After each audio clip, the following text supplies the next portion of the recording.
অবশেষে চূড়ান্ত হলো নতুন জাতীয় বেতন কাঠামো 2024। সম্মানিত ভিউয়ার্স, আসসালামু আলাইকুম। কেমন আছেন? আশা করি আল্লাহর অশেষ রহমতে অনেক ভালো আছেন, সুস্থ আছেন। প্রিয় বন্ধুগণ, ইতিমধ্যে ভিডিওর থাম্বনেল দেখেই বুঝতে পেরেছেন আজকের ভিডিও কী নিয়ে তৈরি। তো প্রতিবেদনটির বিস্তারিত দেখে নেওয়া যাক। চূড়ান্ত হলো নতুন বেতন কাঠামো। সরকারি চাকুরিজীবীদের নতুন বেতন কাঠামো অবশেষে চূড়ান্ত হলো, অর্থাৎ মন্ত্রিসভায় অনুমোদন পেলেই নতুন বেতন কাঠামোটি রাষ্ট্রপতির আদেশক্রমে গেজেট আকারে জারি করা হবে বলে জানা গেছে।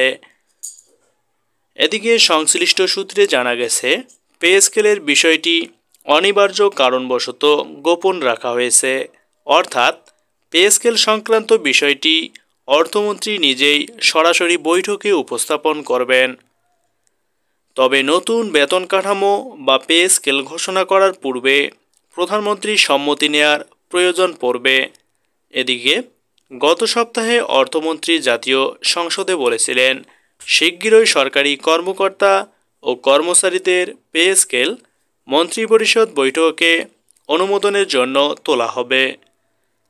এর পূর্বে তিনি গণমাধ্যমকে জানিয়েছেন, টাইম স্কেল ও সিলেকশন গ্রেড তিনি একসঙ্গে রাখার পক্ষে নন, এর মধ্যে যে কোনো একটিকে বাদ দেওয়া হবে।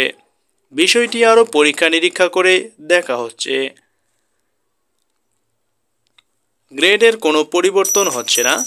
নবম জাতীয় পে স্কেল 2024-এ গ্রেডের কোনো পরিবর্তন করা হবে না বলা হচ্ছে। এছাড়াও পে স্কেল পর্যালোচনা কমিটি প্রতি বছর 5% হারে যে বেতন বাড়ানোর প্রস্তাব দিয়েছেন তা হয়তো আর থাকছে না। বিকল্প আরেকটি সুবিধা দেয়া হচ্ছে। এর বিপরীতে নতুন বেতন কাঠামোতে যে 20টি গ্রেড দেয়া হয়েছে তা বহাল রয়েছে। গ্রেডের কোনো পরিবর্তন হচ্ছে না। প্রায় 45,000 কোটি টাকার সংস্থান রেখেছেন অর্থমন্ত্রী সরকারি চাকরিজীবীদের বেতন ভাতা খাতে। চাকরিজীবীরা বর্তমানে যে বেতন ভাতা পাচ্ছেন, এর সঙ্গে নতুন বেতন কাঠামোর বর্ধিত মূল বেতন আগামী 1 জুলাই থেকেই পাওয়া যাবে।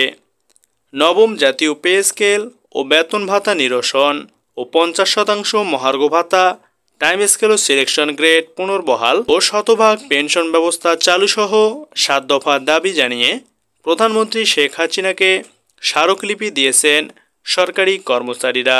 এদিকে রোববার 2 অক্টোবর এই স্মারকলিপি দেয়া হয় জেলা প্রশাসকের মাধ্যমে প্রধানমন্ত্রী বরাবর। আশা রাখি বর্তমান পরিস্থিতি ও দ্রব্যমূল্যের ঊর্ধ্বগতি এবং সার্বিক পরিস্থিতি বিবেচনায় এনে আমাদের প্রধানমন্ত্রী সব সুযোগ সুবিধা বৃদ্ধি করবেন এবং চাকরিজীবীদের জীবনমান উন্নয়নে সহায়তা করবেন। প্রিয় বন্ধুগণ, আশা করি ভিডিওটি শুরু থেকে শেষ পর্যন্ত দেখলেন এবং আজকের এই সুখবরটি সম্পর্কে আপনারা অবশ্যই অবগত হলেন। ভিডিওটি ভালো লেগে থাকলে অবশ্যই ভিডিওটিতে একটি লাইক দেবেন। সেই সাথে আপনি যদি এই চ্যানেলে নতুন হয়ে থাকেন তাহলে চ্যানেলটিকে সাবস্ক্রাইব করে পাশে থাকা বেল আইকনটি প্রেস করে দেবেন পরবর্তী ভিডিও সবার আগে পাওয়ার জন্য। এ পর্যন্ত সবাই ভালো থাকবেন, সুস্থ থাকবেন। আল্লাহ হাফেজ।